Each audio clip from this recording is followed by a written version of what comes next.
how the internet did react to Spurs signing Marcus Senesi. Very interesting reactions doing the rounds on social media today. First up is Gary Ward. He says, Marcus Senesi completed more through balls than any other defender in the Premier League in 25-26, which was 10. Tottenham as a team only completed 8 throughout the entire season.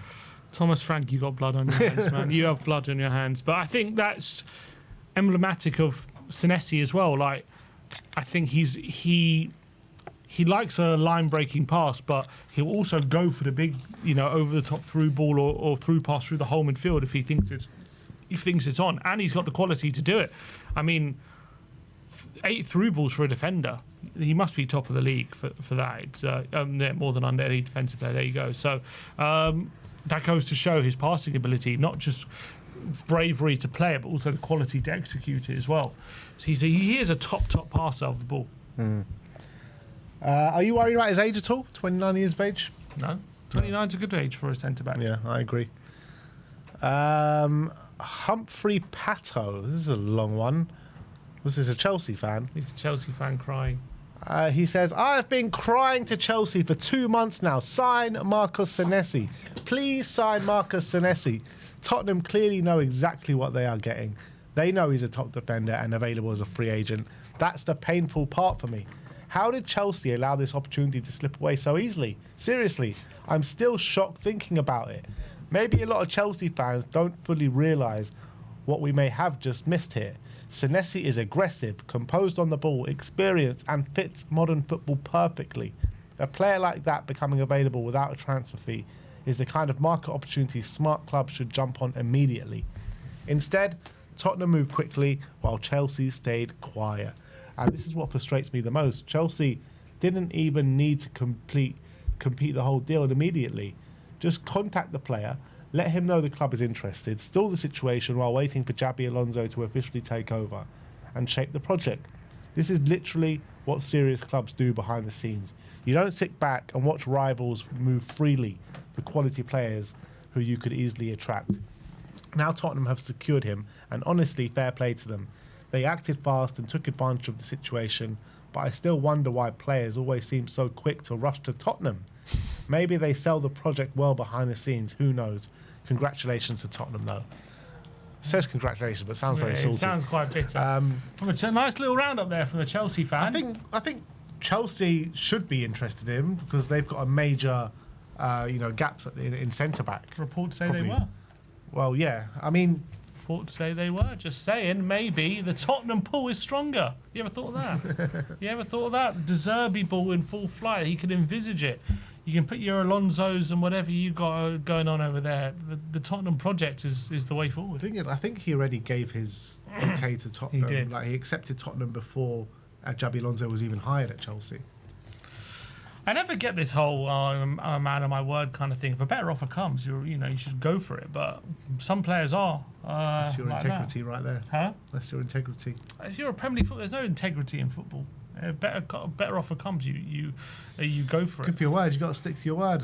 That's what Brian Daigle says. Man of his word. And I appreciate that. It's an admirable quality. So maybe Senesi. He said I gave you my word and I'm joining. So fair play to him.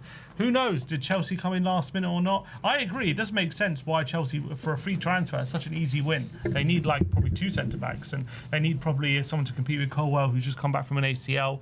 So you think Senesi would be the perfect guy for that? But I wonder if they were just waiting for Alonso to assess the situation. Also, Liverpool. Konate's just announced he's leaving. So, but when we agreed the deal for Senesi, I think it was reported that Konate was going to sign the new contract. It's true, but I'm just Liverpool did they come calling and all that? So maybe we just did a brilliant job in getting him to agree that early. So fair play, some proactivity from Tottenham. This is what happens when you're proactive. This is what happens. Never seen the like. Steal a march. Never seen the like. Odin Lad says, qualified for Europe for the first time with Bournemouth.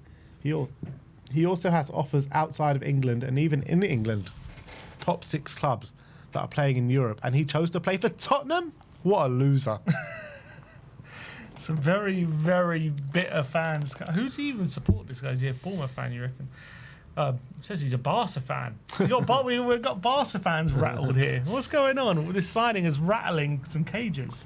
I think it shows where Tottenham are at in the pecking order if you're leaving a team that the first time they finally get into Europe in Bournemouth and come to Tottenham, who just have escaped relegation. He basically said to Tottenham, stay in the division, I'm yours. That's what he said. Reality is our South Stand is bigger than their stadium. Yeah, it's true. That's just the reality of the matter. He knows that Bournemouth, that's probably the limit to what he can do. And not to say that Tottenham are in a good place at the moment. Of course we're not, but the potential of the club is obviously vastly different. At Bournemouth, they need everyone at the club, every pound to kind of punch above their weight. Whereas Tottenham, it's just a different level financially and the size of the club. And I can understand people thinking, what is he doing? Bournemouth are so much better than Tottenham. They're sixth, and that's just not reality on the ground when a player looks at their career and he thinks, if I can play at Tottenham and get them back to where they were a few years ago and get them back competing, then the sky's the limit there. Whereas Bournemouth, can they ever get more than where they are? It's very hard for them. Yeah, I feel like when teams like Bournemouth or like Brighton or these teams in the kind of mid-table to lower mid-table kind of get Europe for the first time, it's not such a big pull, in my opinion. I think they're still seen as that same club. They've just somehow got into Europe. Because a lot of the time they would stay there. Exactly, and I think players still look at Tottenham being like they're a team that should be in Europe consistently. And will be in Europe consistently over the last 20 years. This is just a period in time where they're not basically this is a period in time where they're not in Europe. Bournemouth and them lot, it's a period of time where they are in Europe, where it'll all revert back to the norm at some point. Exactly. So at the end of the day, the top six pool is unmatched. Ollie AFCB, Bournemouth fan, says, genuinely, what is he doing?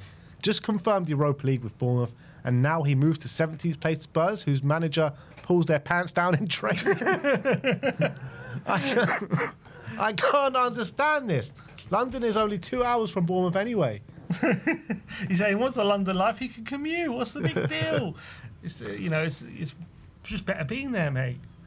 And, as much as you can clown De Zerbi for putting his pants down, you would love De Zerbi at Bournemouth, don't you? What's so great about the London life anyway? What's so great about having pants on? What's the difference? But yeah, look. I was thinking about that. I was like, what in the Mikel Arteta was that, man? You saying if you're going to stay up, you need cojones. That's what he's saying. I'm guessing anyway. I don't know, but yeah, if you're a Bournemouth fan, look, we had the same thing. Do you remember when we had to a different extent, but like Kyle Walker, we finished above Man City for 3 years in a row, 2 years in a row, and yet when Man City came calling for Walker, he went for 50 million. I remember we were sitting there like, why would he go there? We're better than them. We got onto something. We've been above them for the last 2 years. But at the end of the day, Walker knows if he goes to City, higher wage, and also if they get things right, they could actually win the league. Whereas you're at a period at Tottenham where they are getting it right and they're still not winning the league, and they're still, they're doing well. Don't get me wrong, they're in the race, but they're not quite at the level to actually win the league. But he knows he goes to a club like City and they do get it right, he could win lots of trophies, and that's exactly what he did. That's the reality when you're comparing Tottenham and Bournemouth. If Tottenham get it right, we can compete for a lot bigger things than Bournemouth can. Yeah, but Senesi is looking like his manager is literally said, look, I've got Europe, there's nothing more I can do here. That's also true, yeah. You know what I mean? Like, if the manager's got that mentality, yeah, then surely that filters down to the players as well. That's a good point. And he also looks at it as much as, you have to credit Bournemouth for... You have to credit Bournemouth for how they've adapted to losing all their star players. But I'm sure there are players like Senesi looking like it could catch up with you eventually if you just keep selling these players and replace them all the time. That's fine for maybe 2 or 3 years. But I remember Southampton back in the day, they used to do a brilliant job at selling and buying and going again. But it caught up with them eventually. After about 6-7 years, it did catch up with them. And Wolves did a good job of that. Wolves as well. No? Wolves did a decent job in reinvesting, and but it can work for so long. But at some point, you're going to have to get to a stage where you're keeping on to your best players. Otherwise, I think it catches up with you, and it's hard to keep going again and again every single time. Yeah. FPL MCFC Man City fan says, what a signing this is. Arguably taking a step down, giving up European football. No matter what you think, You cannot compete with the big six pool, unfortunately. And there you have it.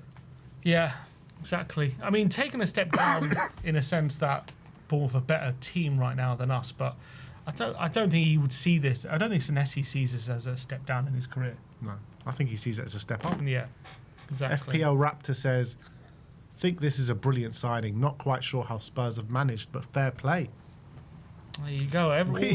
We literally agreed this deal when we were in the relegation zone. I know. I don't know why everyone's so shocked. It's so true. You know, it looked like we could even go down, and they were like, he was like, if you stay up, I'm going to stick with you. But yeah, everyone seems very suitably impressed with this deal. Louis Football says, I honestly don't get this at all. Is London really that attractive to players? No, but Tottenham is. Exactly. But look, the London. Never seen Tottenham High Road on a Saturday afternoon, mate? I don't think Senesi will be hanging around Tottenham High Road on a Saturday afternoon. But yeah. Well, he will next season because we got no European football. Yeah, you're right about that, actually. It's a good point. Yeah, I think how much of a pool is London? Do you remember Madison? When I think Newcastle won Champions League, we weren't in Europe. And they were in for him, and everyone's like, he's going to go there on the Champions League. Why would he come to Spurs? Yet he chose Spurs over Newcastle at that time. It surprised a lot of people. And I think he said London was a big part of it, but obviously he saw himself as a Tottenham player. But like the London lifestyle and everything is just a lot more when it comes to where you want to live in England. I think, you know, when it goes to their wives and it goes to the nightlife and all this kind of stuff, they all want to be in London. That is just a fact of the matter. But also, you've got to remember the facilities that Tottenham have with the training ground, with the stadium and everything like that. Like, you know, you walk into Tottenham, it's like you're at the best club in the world with the facilities that they got. 5-star hotel, be nice. Exactly. But then you actually get on the pitch and see the results. It's a different story. But you know, the facilities are second to none. It's a good point, because I remember there was a video when Tonali walked in at Newcastle, and there's a video of him looking at the gym equipment. He was like, this is nowhere near what I had at Milan. Like, in Milan, we had so much better equipment and stuff like that. This isn't even a Premier League club at Newcastle. It might have improved since then. I'm saying, when you look at that kind of stuff compared to Tottenham, who have the state-of-the-art facilities and everything, players look at that kind of stuff. And I'm not saying it's not... Tonali, we got some facilities for you if you want to use them. And it's not just to say that that's the sole basis of that decision. Of course it isn't, but it goes into it. Jim Oso Spurs, Marcus Senesi's skill profile via the Oso Spurs analyst. So here's a little Senesi pie chart for you. What's interesting is... Yeah, it's interesting. So he's very, he completes a lot of long passes and passes into the final third and progressive passes, but then his accuracy and forward pass accuracy is not so high. And you would probably, what I would say, is probably because he does a lot of them and he maybe plays riskier passes. See, what I reckon is under De Zerbi, those numbers are going to go up. I also think the number of his progressive passes might drop a bit. But I do think his pass percentage and force pass accuracy, I envisage that's going to go up and going to be better. I would assume so. Because I think De Zerbi's just a bit more controlled like that. In terms of the other ones, other interesting progressive carries is quite good. Slide tackles and interceptions is quite high, but again, a lot of it is how De Zerbi, how Iraola set up his team very, 100 miles an hour, everyone running, people pressing and be like crazy players and stuff, crazy men. Aerial duels one though, well, that is, I think Romero's is in like the high 60s, low 70s, so his is 45%. So I think before Van de Ven joined us, his was quite low like that as well, but obviously Van de Ven was a young player. Senesi's like 29 now. That's a bit of a worry. I didn't notice. Hopefully that can improve. So that's something he needs to work on, I guess. The aerial duels. If he has Vuskovic next to him, he doesn't have to worry about it. Yeah, exactly. Apparently he's quite slow though. That's also one thing. He's not slow, but if you're playing on a high line, he can get caught out. Like, he's not the quickest recovery. Yeah, I was listening to Lily White Lab, and he's saying like, if we sign now Senesi's in, we can't go for Van Hecker because they're both not quick enough, and both of them in a high line is a recipe for disaster. I actually think Van Hecker's deceptively quick, but then you got Van de Ven there. Yeah. So I mean, he probably. Yeah, we were saying if you're playing a team without Van de Ven. Yeah, that might be a problem potentially. Something you'd have to work on, De Zerbi. But then I think if you had Van Hecker and Senesi, you have a team that would be so good at keeping the ball from the back. Yeah. Might control the game But on then with like the ball. balls over the top could be an issue. Mm.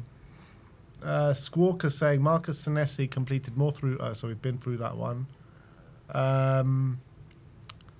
Miss Tottenham says this stat might make you think he's going to be a starter with De Zerbi with the conversion of Van de Ven to left back. Senesi, is that Senesi? Is that what he's? I think it means Senesi. Yeah. Senesi was the player who played the most line-breaking passes in the Premier League last season, at a rate of 9.3 every 90 minutes. Yeah, and you can see there Senesi's at the top, Trippier is second, but Van Hecker's third, Rodri fourth. I think Wharton, Romero. So you got basically a lot of the best passers are on this list. I think there's a reason for that. And for Senesi to be Looks like sitting he's a lot top better of it. pass than Romero. Well, that's the number of passes, not accuracy. Oh right. I think we know. I think under Frank and Tudor, there just wasn't any option for Romero to pass to. I would say for a lot of the time. Do you think Romero's a better passer than him? I do. Yeah. I do think he's a better passer than him. Not by much, but I do think he is. All right. Well, that is the Senesi Reacts. Let us know your thoughts in the comment section below. Once again.